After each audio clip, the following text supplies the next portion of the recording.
Welcome, everyone, to Mythstorie, a podcast about myths and history. I am one of your hosts, Bryant, with my permanent guest, Cammie. Hey there, Cammie. Hey, Bryant. How are you? Doing well. It's Friday. We're both Yeah. very tired from work, Yes, we are. but we're here to relax, and we've got a relaxinger than usual episode. Not that they're stressful. We've done this. This is the third time now, I think, or the fourth. We normally do. I mean, how many times have we done the podcast? Because we normally do it in April. Oh, that's true. Yeah. Yeah. This It's might be the normally April fourth. Fool's, so it's a little That's true. past That's that. why we But usually did it. Yeah. So we did this a couple years ago on the show. We did a two truths and a lie game. That was with Peter, I think, our old friend that would come on a lot. Um, we would do so like we'd play a game where we'd have to kind of tell two truths and a lie, and then we'd all guess on what was the lie. And we've themed our ones in the past, and we're kind of doing it again today, right? We did theme it, right? I did, right? yeah. Okay, I cool. mean, yeah, I think per person would theme it. Sure. Right. Yeah. So we did kind of do that. So if I remember right, I'm kind of doing like early Republican Rome, and you're doing like the later Eastern Rome, right? That's what you're Right. kind of theming it on. Specifically, the rule of Justinian and Oh, okay. Constantinople. Yep. Yeah, you still got to keep a Latin guy involved.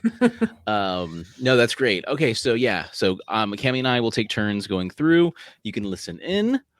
This is a very different episode than normal. So if you are like a new listener, please feel free to go back. You can listen to. Typically, we would have a subject or a story, and we would give a story and then talk about that. So we've done like Jason and the Argonauts recently, Hermes, but we've done everything from Yeti to uh, Banshees. So you name it, we've talked about it for the most part. And if we haven't talked about it, let us know, and we will. But anyway, so Cami, no story. Do you want to go first though? Sure. So does I assume I'm asking as if it's a call and response, but like Yeah. I'm assuming everyone knows how two truths and a lie works. Right. So basically, we're going to tell three stories, and two of them will be true, and one of them will be false. And we're trying to discern which one it is. Yeah. And please play along. So mine all centered, of course, around Justinian, as I already said, but they also centered around sort of not just cryptids, but like mythology in general in the Byzantine Empire. Yeah. And I'm using the work of Procopius. Is that his name? Sure. Procopius, the secret history guy. Yeah. That's his name? Okay, cool. I was just making sure I was pronouncing No, it correctly. I think you nailed it. Yeah. Okay, awesome. The historian Procopius didn't just nail it just then, but that's okay. Wrote of a giant sea monster that held hostage the Bosphorus Strait for 50 years during the rule of Justinian. It sank ships, and every sailor feared it. Justinian was at a loss of what to do, though he poured many resources into solving the problem. The beast, which was most likely a sperm whale, was bullying some dolphins one day when it beached itself. All of the locals poured down to the beach and pulled the creature further inland so he could not get away, and then murdered it with axes and made a feast of its flesh in a huge celebration that lasted through the night. Okay.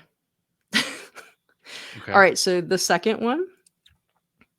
According to Procopius, Justinian was much more than a ruler of Constantinople. Justinian and his wife, Theodora, were able to make themselves wealthy beyond compare by trickery and murder. In fact, the two were actually vampires. Justinian was known not to eat or drink or sleep like a normal man, and would wander his palace all through the night. One man's account spoke of how his head disappeared from his body and then reappeared after a few moments. Even a monk who even a monk who visited was afraid to cross the threshold of the palace door, for he could see the demon inside the shell that was the man. Okay. Good. So Yeah. on to the third one. Procopius tells of the night invasion of Constantinople by bronze ships floating in the sky. The ships were more like discs of bronze that seemed to float in the air above the city. No one could make out any bars holding them to the sky. They moved rapidly and then hovered like insects. The whole city gathered to watch these discs, which seemed to have fire coming from the bottom of them, which lit their path bright like the moon. A few people said they saw the disc in the daylight, too, and could make out men aboard who were dressed in all black and headless. Within a day of the encounter, many people in the city began to become ill, and within a week, the entire city seemed to be ill. The emperor himself was stricken by the plague, but he survived the encounter. Many people referred to the bronze disc and the headless men who crewed them as death bringers. Very good. I think that one's true. That third one is true. So I think it's between the first and the second one. And I don't know. I my gut's telling me the second one could have just crazily have happened because a lot of people did not like Justinian. He's Justinian the Great. He was one of the few that had that honorific. But one thing he did was he codified the laws, which he didn't. It sucks because Justinian, we get all that from there, but he didn't personally do it. But he recognized the talent of the man who did it. I wish I knew his name, but he like took 1,000 years of like old law and like cleaned it up. And that's what we based it on. But it pissed off, like he fixed tax loopholes. He did so much, but it pissed off a bunch of aristocrats. So I could totally see the second one being true of like these rumors and stuff. So I'm going to say the first one's the lie. Okay. So actually, the third one was the lie. Oh, it was? Yeah. So there is no. a tale of Yeah. actual ships, which I think we spoke about in one of our previous episodes. Yeah. The one about the the village of and the plague. Yeah, Eam. Mm-hmm. And so that the plague of Justinian was said to be brought by ships, but not outer space men. Oh, okay. Yeah. I think I remember even reading about some kind of like a vision in the sky kind of thing. So no, that was good. That was very clever. I like that a lot. Really well done. And then I thought the whale thing was just super crazy. Like they were like, no, there's definitely a sea monster, and they didn't know what it was really. They didn't really have I mean, I guess they had a concept of a whale, but they weren't really sure what it was until it like beached itself. But I used historianshut.com, the tale of a monstrous whale that harassed ships the age of Justinian, and sacredtext.com. And then I also used the Wikipedia for the plague of Justinian just to get some more facts in. So that's good. That's really, really good. Very well done. Thanks. Awesome. Okay. So mine, I'm not as eloquent with my stories as Cami is, of course. So mine's are a little more like blurby. But here we go.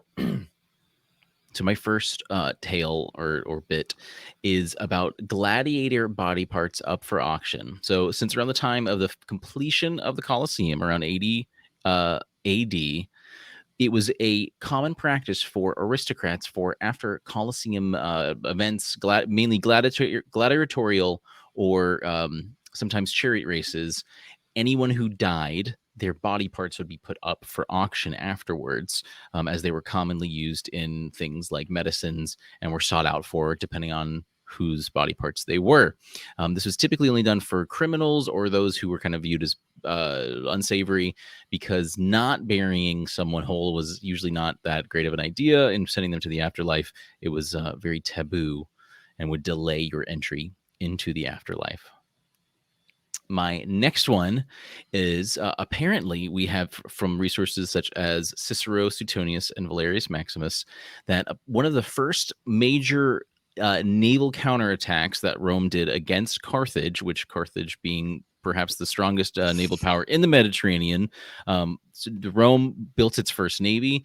Before the battle, Publius Claudius Pulcher, the consul in charge of the campaign, went and got sent for the sacred chickens, and which were supposed to help bring a good tide. The chickens, however, refused to eat, and so Publius or Pulcher ordered them threw them overboard, saying, "Ut biberent quando esse nolunt." They might drink since they would not eat.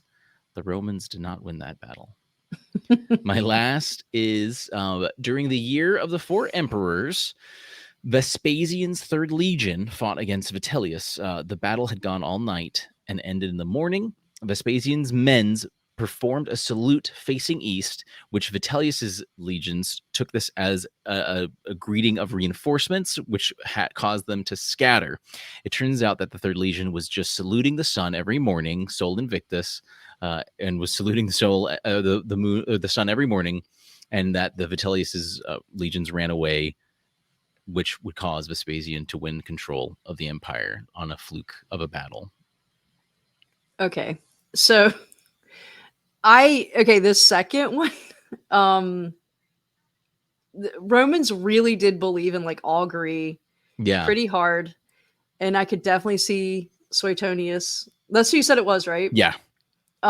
Saying that, they can't, if they're not going to eat, we're going to make them drink. Right. Right. The third one seems like something you would like to pull out of history, so it makes me think it's true. Can you? What was the first one again? I like my brain's not all here. The first one, so around the time of the Colosseum, like of it's Oh, being the built. gladiator body part. Okay, that Yes. sounds very Victorian. It does not sound Roman. And Ooh, I'll buy his pinky, I believe. right. And no, I mean, they used to buy like mummy parts or Right. whatever. 100%. Yeah. Yeah. And so I feel like that one's the lie. Also, if they're treating criminals one way and slaves the same way, I don't even think that they would do that. There was like a very distinct, like, if you're a freed man or a free man, we treat you, even if you're a criminal, we'll treat you this certain way. And I just don't think that they would do that to people that were not slaves. I 100% believe it. They would do that to slaves, though. Yeah. Because they were like terrible, but just a Christian. Yeah. Yeah. So I do think that one's the lie. You were correct. Yay! Good job. Yeah. So I actually sort of based that off because I'm not so good at coming up with these. I based this off. Apparently, we do have some evidence. This is from ancientorigins.net, one of my old sources I used a lot. But they don't say specifically where they got this from, which wasn't fun. But apparently, executed criminals who were killed through gladiatorial means, Roman physicians would specifically want their blood and their livers. Apparently, like there's reports of it treating epilepsy. And even they report even after the gladiator games were banned after 400 AD, the blood of specific, like, just criminals not through the gladiatorial games was still in use. So how did they administer blood then? Apparently they ate livers. They ate the livers. Okay, well, that makes sense. Yeah. Sure. And I don't know what they did to the blood, though. It doesn't say what they did. Because they were vampires, like Justinian. It was really interesting, but it does say that even that the skin cells of gladiators, so like scraped up, from their baths and stuff like that, were used in like face creams and as aphrodisiacs. So that was very Victorian. Pretty much, yeah. Just a few, like 1400 years before. Yeah, it was a little weird. So, so that's where I base that off of. Sure. However, so Cicero, Suetonius, and Valerius Maximus, various historians, statespeople, politicians, reported that this in the Carthaginian navy. So obviously they would have known that Rome didn't win that battle, the way things were, and it would been years in advance, just kind of looking back at it. But apparently, there's this fun story of he went to get the sacred chickens, they wouldn't eat, and so he just said, "Chuck them." Apparently, Publius Claudius Pulcher was like a bit of a upstart, it seems like. So it sounds like he might say something like that and just go like, "Yeah, screw it, let's go." And then I also I actually found that I found a really fun thread on Reddit where people were just giving fun facts on like ancient Rome.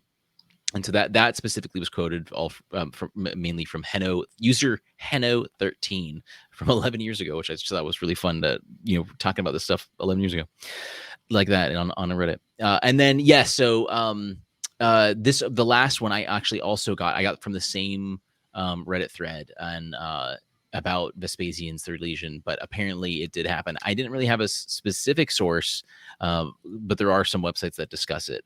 They just kind of say sources say, though. But I thought that'd be pretty interesting, and it wouldn't be totally out of line for that to happen. The soul, sun worship was super common at this time, and I could really see that. And it could be, yeah, Well, I why mean, totally not? It right. helps. Yeah, and this could totally just be the fact that Vespasian's men beat Vitellius's, and then the story just came out of it. That could have easily have happened, or I know it could have been that the sun rose behind them. All of a sudden, Vitellius's men have the sun in their eyes. That's it. It could have been 100 Right, things, right. and then just a little like, oh yeah, we prayed to the sun, and then we won. And so as the men are telling stories and stuff, so I just thought that was a cool one. And you're right, yeah, that definitely did appeal to me for sure. So excellent, Cammy. Well, congrats, you are the winner. Thank Wholeheartedly. you. I don't think I've ever won. That's okay though. We got to get Um, Peter back. It's always fun to have a third. yeah, it is fun. It makes it for some reason like it makes it super long though. It's like 45 minutes when we Yes. do it with him. Yes. Yeah, we do like chat a lot more, and this has been a pretty like fun, simple one. So, well, I hope everyone followed along, and if you won, congratulations. Yes, because Please, definitely the viewers might have gotten more correct than yeah, we did. yeah. So as always, we thank you for joining us. Anyone who's a new listener, again, you can check our typical topics. We do this every year, kind of in celebration of April Fools. Just a fun little thing for us. And we'll be back to normal content shortly.